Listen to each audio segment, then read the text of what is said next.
খাইছেন এটুকু দেন পেটটা লাগে কিন্তু বাছুরটা আপনার কৃমির সমস্যাও আছে, কিছু ভিটামিনের সমস্যাও আছে, এই জন্য গরুর খাওয়াইছেন কৃমির ওষুধ কদিন আগে?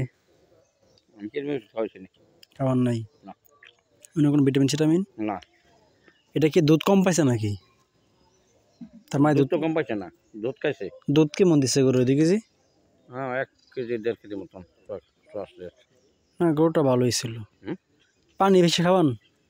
পানি তার মন মতনই খাওয়া একটু খাওয়াই খাতো তার তো বয়স তো না, তার তো গ্রোথ হয় নাই। না এক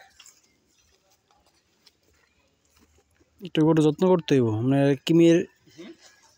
কৃমির ওষুধ দিয়ে লিভারটনি একটু জিঙ্ক টিং খাওয়াইলে তাহলে আর কি আপনার উন্নতি হইব, স্বাস্থ্যটা বুঝেছেন আর কি। ওই বছর কি আপনার এই ওটার বয়স কয় মাস? 3 মাস? ওটার